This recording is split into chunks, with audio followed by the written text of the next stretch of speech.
What is up, everybody? It's Thegoal60 here for Friday, July the 12th, 2019. So, been a little while since I've been on here. You know, All-Star Week's been going on, the Home Run Derby, the All-Star Game. They had a day off a couple days ago.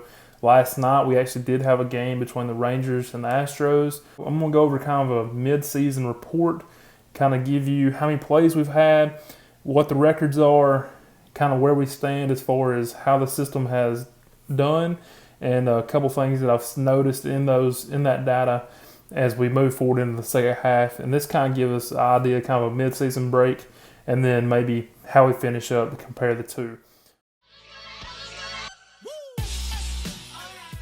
If you followed me the last couple of years, you know that this first series, set of series that start up right after the All-Star break, we always skip them. Even if it's a revenge system, we always skip them. And the reason for that, it's just there's been a lot of volatility in the years past when I was doing this research over the past few years that just, really, it didn't line up well. You would have a lot of plays and half of them would do well, half of them wasn't. And it outweighed, the risk outweighed the what you could actually get out of it. So we always skip that and we start up on Monday. And I don't know if that's because maybe some of these guys just in a few days worth of break, relaxed, or some of them went on vacation or whatnot. Whatever they did, maybe they need to get back into rhythm, and your hitters need to get back in rhythm, things like that. So either way, we'll be back on Monday. So if you're here for the plays, I apologize. I know that sucks. Won't have a video over the next couple of days, but starting up Monday, we'll be good to go. And I want to say that during All-Star break, I spent a lot of time getting my data back up to where it needed to be. I was falling a little short there. I was getting so busy that I was falling short on my data and keeping up with the records.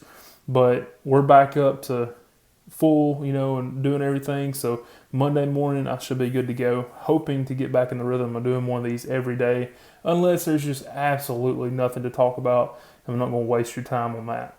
But if there's something to talk about, if there's even, just a couple games going, I hope to have a video. I'm hoping this second half of the season we can move forward like that.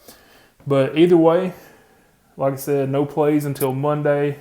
But here in just a second, we're going to talk about everything how it shaped up in the first half of the season, how the records went, how many plays we had in those, and kind of show you where it took us and what happened with the first half and where we're trying to build on, and kind of a few things that I've learned in the first half of this season that I can move forward to the next season and help out with that. And it's always adjusting. I've talked about that several times, and what this stuff does to help these systems adjust and get better, hopefully.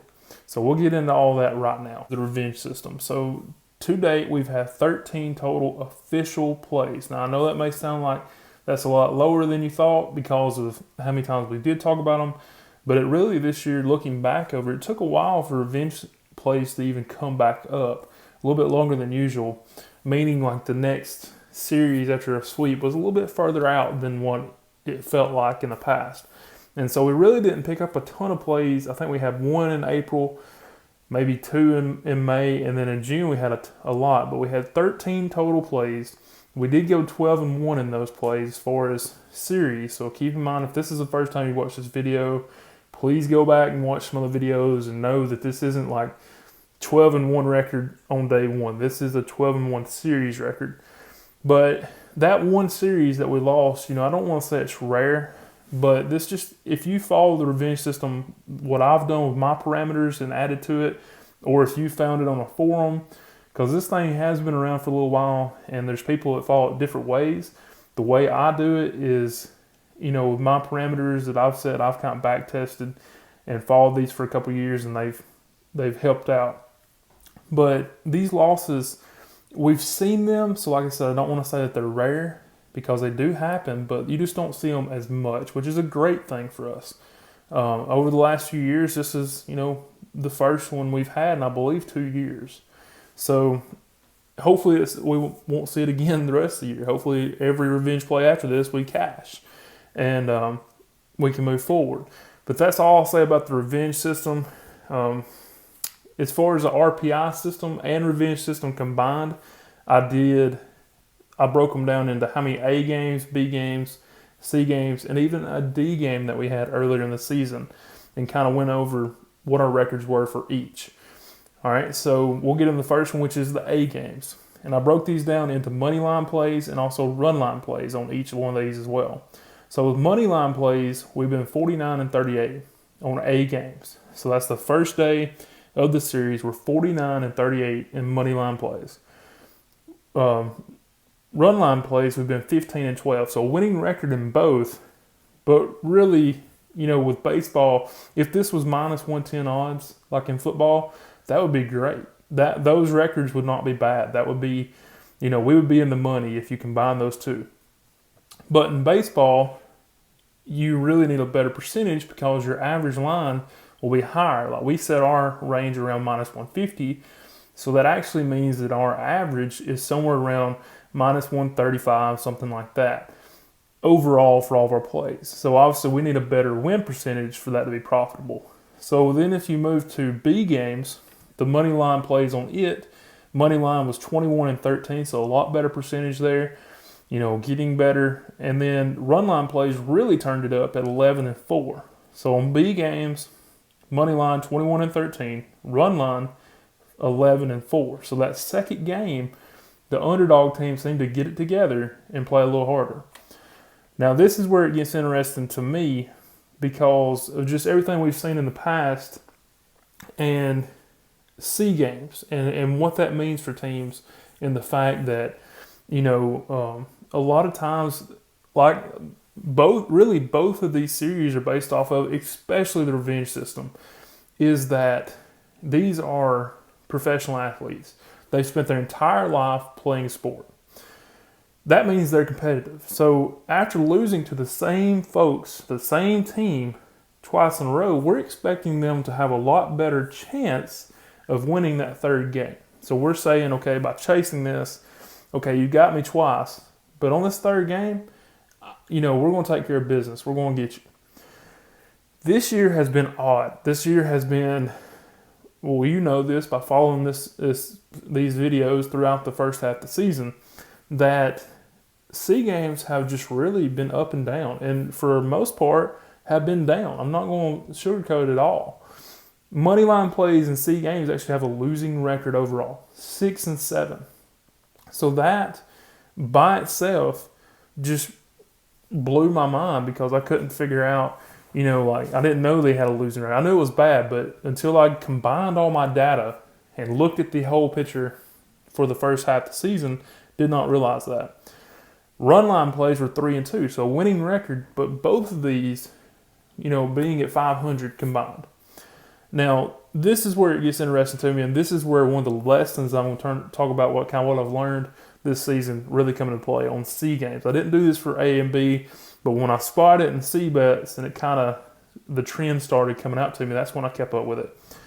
So in the month of April alone, remember the money line overall was 6 and 7. In the month of April, it was 2 and 4. So obviously, if you take that out, you've got a winning record. You're 4 and 3. Not great, but just overall 4 and 3. Run line was 3 and 2 overall. It was 2 and 2 in the month of April. So the one C bet that we've had in May and June that have been a run line play won with no issue there. So that was very interesting to me, and we'll get into that a little bit more here in a second when I go over what kind of things I've learned. As far as D games, we've only had one. It was a money line play, and it did win. But that's going to that D game, you get kind of nervous, no doubt, and it definitely, you would hope that it would be a win, and it was. So right now we're right around break even. I obviously wish I was a lot further ahead, but just with some things that happened. And I don't want to say I did not give up on the over-under stuff because I haven't. I didn't have quite that much time to go back and look at some of that stuff, but because I was really dug into these two that I know I've had established and we've got the parameters moving and working, I wanted to see how they were doing and see if we need to make an adjustment to that. The over-under stuff, we were going to continue to look into that, continue to move forward with it, and it will get there. There's value there. We just got to get to it. And yes, there's a few things, maybe that need to be tweaked about it or something, and we will be there. But right now, just looking at the official plays for Revenge and RPI, that's what we got. Now, as far as things learned, I'm going to start off. The first thing is that April. Next season, I do not plan on playing April games with the RPI system. The Revenge system we'll definitely play if we have any in April. Like this year, I think we have one. Last year, I think we had one. So there'll be maybe one next year, but nothing, not like we've done this year.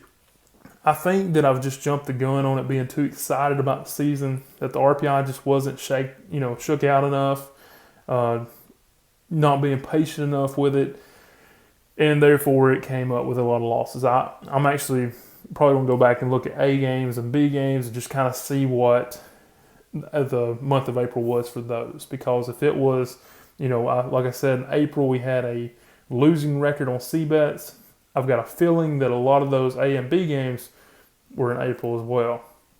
Not to say May and June were, way better, but historically May and June have been a lot better than April. And therefore, I think next year we're going to take April out, probably going to look at some things to bet in April, but overall not using the RPI system for April. Or maybe there's the same system, just a big adjustment, maybe moving a parameter of RPI during that month, up to 50 or something like that. Just something different than what we're doing now. Look into that, see what kind of records we'll have. The next thing I want to talk about is the over-unders. I know that we kind of went on a bad run with them. They showed a ton of,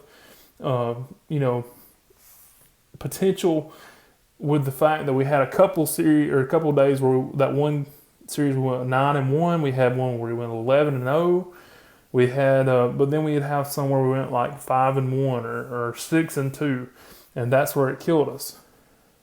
We're right on the edge. We're right on the edge of finding what we need to have for that, and I really believe that a little more digging into it will have it. So that's the two biggest things that jumped out to me.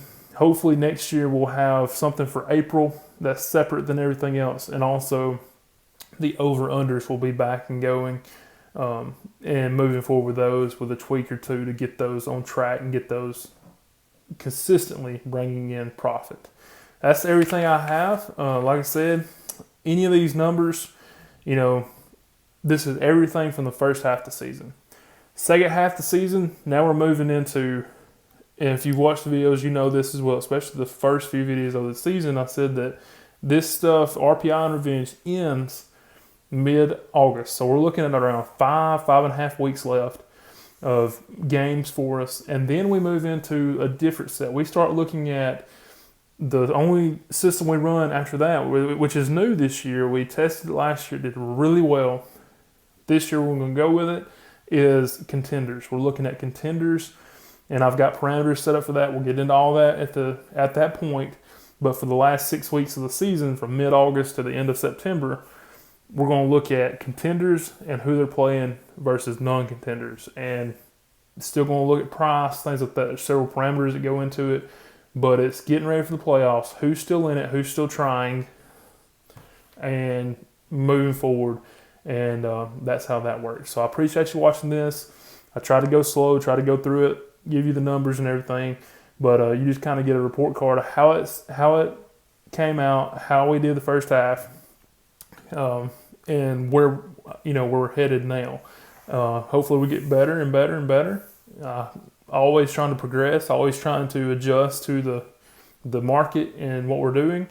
And so I know I got a request for this to kind of give where we stood, and it was a good time to do it. It's right during All-Star Week. Had plenty of time there to compile this stuff, and hopefully you enjoyed it. So I will see you soon. Like I said, no video tomorrow or the next day, but Toby pointed this out back earlier in the week. Monday's video will be the 300th video that I've posted, so pretty excited about that. We're almost at 20,000 views total, which is awesome. Really appreciate it. You guys got 175 subscribers. Really appreciate that stuff. I enjoy this, and thank you for posting and sharing and everything that you do to help out with the vlog. And until Monday, have a great weekend, and we'll see you then. Thanks. 60% of the time, it works every time.